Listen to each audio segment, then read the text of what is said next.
Sir जी, आपको लगता है कि किसान उत्पादक समूह में किसान यदि जुड़ता है तो उनका आय बढ़ जाएगा? नमस्कार पटेल जी, आपका मैं हमारे कंपनी में या मेरे YouTube चैनल में हार्दिक स्वागत करता हूं और हमारी कंपनी के बारे में बताता हूं। जैसा कि आपने पूछा कि अगर कोई किसान है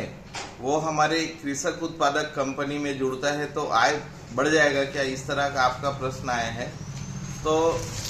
इस विषय पर मैं कहना चाहूँगा कि सबसे पहले जब हम किसी के आय बढ़ने की बात कहते हैं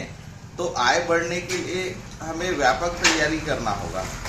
जैसे हम कृषक उत्पादक कंपनी है, यहाँ पे जो है कृषि आदान आपको सस्ते दर पर जरूर मुहैया करा रहे हैं, लेकिन इसका मतलब ये नहीं है कि हम आपका आय को बढ़ोतरी कर देंगे। अगर आय को बढ़ोतरी करना है तो आपको जो है आपकी जो आर्थिक प्रबंधन है उसमें सुधार लाना पड़ेगा। अगर आपका जो खर्च है वह आपके आय के तुलना में बहुत अधिक है तो आप हमारे पास कृषि आदान कितने सस्ते दर पर भी लोगे तो भी आप लाभ में नहीं आ सकते। इसलिए आपको आपका आर्थिक प्रबंधन करना ही होगा। लेकिन कृषक भाइयों के लिए एक संदेश मैं यह जरूर दे सकता हूं कि आप लोग जो है हमारे पास से आएंगे तो हम अलग अलग योजनाएं प्रारंभ किए हुए हैं जिनसे कि आप जो है एक खुदरा दर पर कृषि आदान खरीद कर सकोगे। जैसे आज सुबह ही मैं कुछ हमारे कृषक भाइयों से चर्चा कर रहा था, तब मैंने बताया कि अभी जो हमारी कृषक उत्पादक कंपनी है, उन्होंने एक योजना बनाई है, योजना लॉन्च की है कि अगर वे 25,000 रुपये जमा करते हैं 31 अक्टूबर से पहले तो हम उनको खुदरा दर पर कृषि आदान उपलब्ध कराएंगे। मतलब खुदरा दर कहने से क्या होता है, जिस दर पर आज कंपनी को बड़े बड़े बीज निर्माता कंपनी या कहें रसायन दवाई निर्माता कंपनी जिस दर पर आज हमारी कंपनी को दवाई उपलब्ध करा रहे हैं, अगर हमारे सदस्य भी कंपनी का पार्टनर बनते हैं या कंपनी के व्यापार में साथी बनते हुए जुड़कर लेन देन करते हैं तो आज जिस दर पर कंपनी को कृषि आदान निर्माता कंपनी के द्वारा मुहैया कराया जा रहा है वो हम अपने सदस्यों को उपलब्ध कराएंगे। इससे कृषक सदस्यों को क्या लाभ होगा, जो दवाई उदाहरण के लिए आज 1,000 रुपये में आता है बाजार में, और समझो वो दवाई हमें 800 रुपये में पड़ा, तो भविष्य में जब हम होलसेलर बन जाएंगे कृषक आदान निर्माता वितरण कंपनी का, तो समझो अगर आज जो कोई एक दवाई है वो हमारे कृषक उत्पादक कंपनी को 800 रुपये में मिल रहा है, बाजार भाव अगर 1,000 रुपये है और समझो वर्तमान में हम 850 रुपये में अपने सदस्यों को दे रहे हैं, तो जब हमारे कृषक सदस्य 25,000 देकर हमारे व्यापार में पार्टनर बन जाएंगे तो तब समझो हमें अगर 700 रुपये में दवाई मिलेगा तो हम क्या करेंगे, 50-100 रुपये ऊपर के जो आज खुदरा दर है उस दर पर हम अपने पार्टनर को, मतलब कृषि मित्रों को हमारे साथ जो मिलके कृषि व्यापार करेंगे उनको हम मुहैया कराएंगे। तो इससे कहीं न कहीं पे आप मान के चल सकते हो 25 से 30% का जो दर है या खर्च अधिक हो रहा है किसानों का वह घट जाएगा। और बहुत से किसान भाई जो हैं आज छोटे छोटे साहूकार के शिकंजे में आ गए हैं, तो ये भी उनका जो है नुकसान का कारण है। वे अपने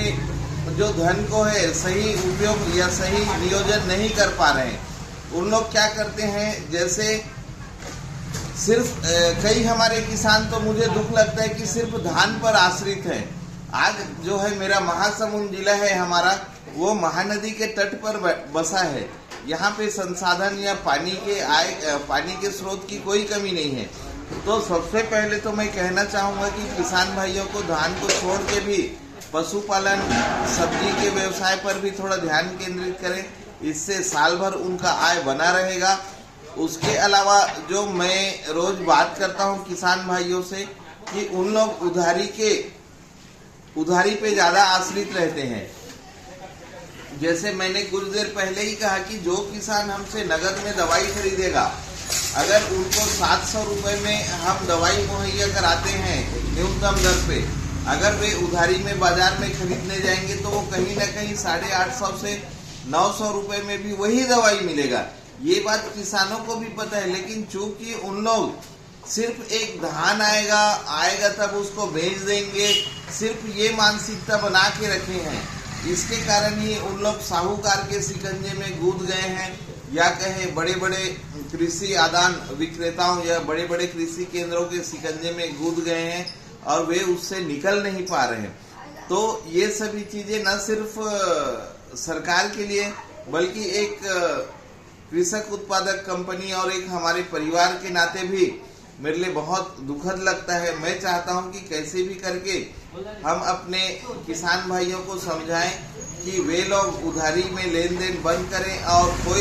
कोई भी साहूकार या बड़े बड़े कृषि केंद्र जो महंगे दर पर ब्याज दे देते हैं, क्योंकि उसमें उनका ब्याज भी जोड़ देते हैं, तो इस तरह के बंधन में ना फंसे। हम इसको दूसरे भाषा में इस तरह से कह सकते हैं, जैसे आज हमारा कोई भी एक दवाई है, उदाहरण के लिए टेबिकोनाजोल, तो टेबिकोनाजोल जो आज हमारा दवाई उदाहरण के लिए हम 500 रुपए में बेचते हैं, सेम बायर की कंपनी उसको 1000 रुपए में बेचेगा। क्यों बेचेगा? क्योंकि वो जो है अक्षय कुमार, शाहरुख खान को दिखाएगा टीवी में, फिर गांव-गांव में गाड़ी घुमाएगा, कर्मचारी को मीटिंग करने के लिए बोलेगा रात को, तो वो सब जो खर्चा बैठेगा उसको जो है दवाई का जो पैकेट आता है उसमें वो जोड़ देता है। तो ये सब चीजें किसानों को क्यों जरूरी है, मैं यही समझ नहीं पाता हूँ। किसानों को जो है अतिरिक्त पैसे बढ़ा के शाहरुख खान इस तरह से जो हमारे किसान भाई बहन हैं वो शाहरुख खान को, सलमान खान को जो एडवर्टाइज कराया जाता है, उनसे गांव-गांव में गाड़ी घुमाया जाता है, इस तरह का जो खर्चा, अतिरिक्त खर्चा हमारे किसान भाइयों को पड़ रहा है दवाई में, बीज के लिए या खाद के लिए, तो इस तरह का खर्च का वह किसान भाई क्यों करे, यह एक सोचने वाली बात है। तो इस तरह से अलग अलग प्रबंधन, आर्थिक प्रबंधन किसान भाइयों को करना पड़ेगा, तभी किसान भाइयों का जो आय का स्रोत बढ़ेगा, आमदनी बढ़ेगा। तो मैं दोबारा इस बात को पुनरावृत्ति करता हूँ कि हमारे महासमुंद जिला के जितने या कहें बसना के किसान भाइयों को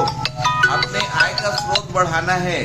या आय का जरिया बढ़ाना है, तो उनको 3-4 अलग तरह से आर्थिक प्रबंधन करना पड़ेगा। मुख्यतः तो उनको खेती के जो कृषि आदान है उसको सस्ते दर पर खरीदना है। सस्ते दर पर खरीदने के लिए एक साधन हो सकता है कि भाई हमारा जो कृषि उत्पादन कंपनी है वहाँ से वे लोग कृषि आदान खरीदी कर सकते हैं। दूसरा जो है साहूकारी से उनको बचना है, प्रयत्न करना है कि जो भी वार्षिक आमदनी होता है उसका कुछ हिस्सा वे अपने पास बचा के रखें और अगले सीजन में जब भी खेती करना है तो खेती के आदान जो खरीदी करना है वो नगद में खरीदी करें। तीसरा चीज है जितना जरूरत है उतना ही खर्चा करें। आजकल हम देखते हैं कि भाई हमें अपने घर में कोई त्योहार मनाना है या कोई कार्यक्रम करना है, खासकर शादी वगैरह, तो हम लोग बहुत ज़्यादा उधारी में दूसरे पे ले लेते हैं, कोई खेती को कर्जा में करके या कुछ लिखा के, तो जिसमें हमारी औकात नहीं है खर्चा करने की, उससे हम लोग बचें। और उसके अलावा जो चौथा सबसे अच्छी चीज़ है जो किसानों की आय में वृद्धि कर सकता है वो है आपका निवेश। तो आप लोग कृषक उत्पादक कंपनी के पास शेयर जमा करके एक निवेश तो कर रहे हो, उसके अलावा मुझे लगता है कि कुछ सोने में हो सकता है, कुछ बैंक का एफडी हो जाएगा। अगर आप शेयर बाजार समझते हो तो ETF है, उसके बाद शेयर में खुद स्टॉक लेके निवेश कर सकते हो। तो आप लोग देखते हो कि ये सब चीजें जो है आपको 2-3 साल के लिए, अगर लंबे अवधि के लिए अगर आप निवेश करते हो तो इसमें आपका जो निवेश की राशि है वो कहीं ना कहीं साल दर साल अगर आप तुलना करोगे तो 25 से 50% के आसपास आमदनी देगा और आपकी आय में वृद्धि करेगा। तो मैं आपको यह 4-5 चीजें बताया पटेल जी, जिसको अगर हमारे कृषक भाई मेरी बातों को अनुसरण करेंगे तो मैं निश्चित तौर पे कह सकता हूं कि उनकी आय में वृद्धि होगी। और अगर किसी कृषक भाई को या बहन को व्यापक रूप से आर्थिक प्रबंधन को लेके मुझसे चर्चा करना है तो मैंने मेरा YouTube चैनल जो है, मेरा YouTube चैनल है उसको आप सब्सक्राइब कर सकते हो। मेरा YouTube चैनल का जो टॉपिक है वह है काम की बात आपके दोस्त राहुल के साथ। मैं पुनः दोहराता हूं इसको, इसका जो शीर्षक है वह है मेरे YouTube चैनल का काम की बात आपके दोस्त राहुल के साथ। मैं रोज नए नए जानकारियां जो है मेरे YouTube चैनल में डालते रहता हूं, जो कि मुख्यतः काम की बात ही रहती है। मैं कोई डांस में या कुछ अलग अलग एक्टिविटी, अलग अलग कार्यक्रम जो कोई मतलब का नहीं है उस पर डालना रुचि नहीं रखता हूं। तो मैं उम्मीद करता हूं कि मैं ये जो वीडियो अभी डालूंगा या ये वीडियो जो अभी बन रहा है उसको जब पोस्ट होगा तो निश्चित रूप से अगर हमारे कृषक भाई बहन इसको सुनते हैं और मेरी बातों को कुछ हद तक अनुसरण करते हैं तो आपका जो है आय में वृद्धि होगा। और मैं पुनः इस बात को दोहराता हूं, अगर आप गणित को भी समझते हैं छोटे से छोटे, तो आय का मतलब क्या होता है। आय जो रहता है वो जो हमारा आमदनी में जो खर्च घटा देते हैं वही हमारा आय होता है। तो दोस्तों, आप कितना भी आमदनी अगर कर लोगे, अगर खर्च में कटौती नहीं करोगे तो आपका जो बचत या आय है वह नहीं बढ़ेगा। इसलिए आपको खर्च भी आमदनी के अनुसार करना पड़ेगा, तभी आप अपने आय में वृद्धि कर सकते हो। तो दोस्तों, आप सभी ने मेरा यह वीडियो सुना है उसके लिए मैं आपका हार्दिक अभिनंदन करता हूं और पुनः उम्मीद करता हूं कि अगर आपको मेरा यह वीडियो पसंद आएगा तो आप मेरे चैनल को जरूर सब्सक्राइब करें, ताकि मैं अगले पार्ट है या अगला हिस्सा जो नया इसी विषय को लेकर जो मैं जानकारी डालूंगा उसमें और भी रोचक तथ्य मैं सम्मिलित करूंगा और मुझे एक नया ऊर्जा मिलेगा। आपने मेरा वीडियो देखा, इसके लिए मैं आपका कृतज्ञ प्रकट करता हूं। जय हिंद, जय भारत, जय छत्तीसगढ़ माता।